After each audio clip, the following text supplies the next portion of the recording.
Hi guides, welcome another mini vlog in our channel. So ఇది ఒక సాయంత్రం routine అన్నమాట. నా రొటీన్ చూసుకుంటూ మనం ఒక ఇంపార్టెంట్ విషయం మాట్లాడుకుందాము. చాలా మంది లేడీస్ అయితే ఇప్పుడు నాకు కనెక్ట్ అవుతారు అనుకుంటున్నాను. ఏం లేదండి, పెళ్లి కాకముందు మనకంటూ కొన్ని క్రేవింగ్స్, కొన్ని ఇష్టాలు అన్నీ ఉండేవి కదా. కానీ పెళ్ళయి ఒక 10 ఇయర్స్ తర్వాత మనం కూర్చొని మనకి ఏమి ఇష్టము, మన క్రేవింగ్స్ ఏంటి, అసలు ఏం తినాలనిపిస్తుంది అని మీరు ఎప్పుడైనా ఆలోచించారా? నేను ఈ మధ్య రియలైజ్ అయిన విషయం అన్నమాట ఇది. అయితే నాకు పెళ్లి కాకముందు చాలా ఇష్టాలుండేవి. ఇవి తినాలి, అది తినాలి, ఇదంటే ఇష్టం, అదంటే ఇష్టం అని ఉండేది. ఇప్పుడసలు నాకేమి ఇష్టం, నేనేం తినాలనుకుంటున్నా, అసలు నాకేది కావాలనైతే ఏది గుర్తుకు రావట్లేదండి.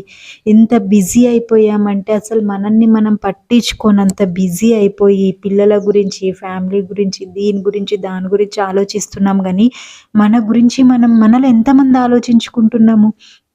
కొందరుంటారు. వాళ్ళ గురించి వాళ్ళు మాత్రమే పట్టించుకుంటారు. వాళ్ళకేం కావాలి, ఏం తినాలి, ఏం చేయాలనేసి.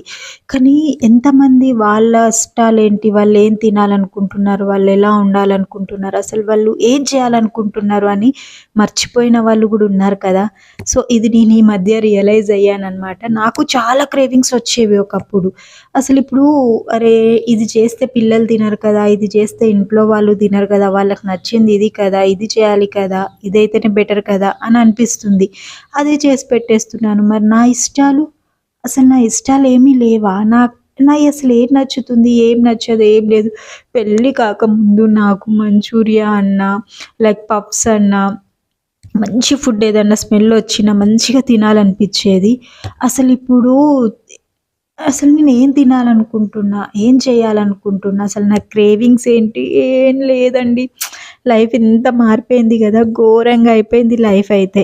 సో, ఇలా ఉంటది ఆడపిల్ల లైఫ్ అంటే. ఏమంటారు? మీలో ఎంతమంది కనెక్ట్ అయ్యారో కూడా నాకు కింద కామెంట్ సెక్షన్‌లో చెప్పండి. సో, ఇక్కడైతే ఇంక నా ఈవినింగ్ రొటీన్ అయితే స్టార్ట్ అయిపోయిందండి. ఈవినింగ్ రెగ్యులర్‌గా ఇలా ఉంటుందని కాదు, చాలా వర్క్స్ ఉంటూనే ఉంటాయి, కామన్ అనమాట. ఇంక ఇవాళనైతే మంచిగా టీ పెట్టేసుకొని, టీ తాగేసి, మంచిగా ఒక ఎగ్ పఫ్ తినేసి, ఇంకా ఇడ్లీ పిండి పట్టేసాను. పైనుంచి బట్టలు తెచ్చి అవన్నీ ఫోల్డ్ చేసి పెట్టేసుకున్న తర్వాత ఇంక ఈవినింగ్ అయిపోయింది నైట్. ఇంకా నైట్ డిన్నర్ చేసిన తర్వాత స్వీట్ క్రేవింగ్స్ వచ్చాయి. సో, ఏదైనా స్వీట్‌గా తినాలనిపిస్తే ఇంట్లో నాకు ఈ ఒక కూల్ కేక్ కనిపించిందనమాట. ఇంక ఈ కూల్ కేక్ తినేసి మంచిగా అన్నీ క్లీన్ చేసి సర్ది పెట్టేసుకున్నాను. ఇంక ఇక్కడైతే స్టవ్ చూడండి. ఒక్కరోజు దీన్ని క్లీన్ చేయకుండా వదిలేసామనుకోండి, దీని పరిస్థితి ఇదనమాట.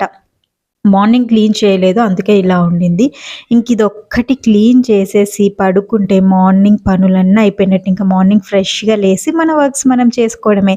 సో, మీకు నా వ్లాగ్స్ నచ్చినాయని అనుకుంటున్నాను.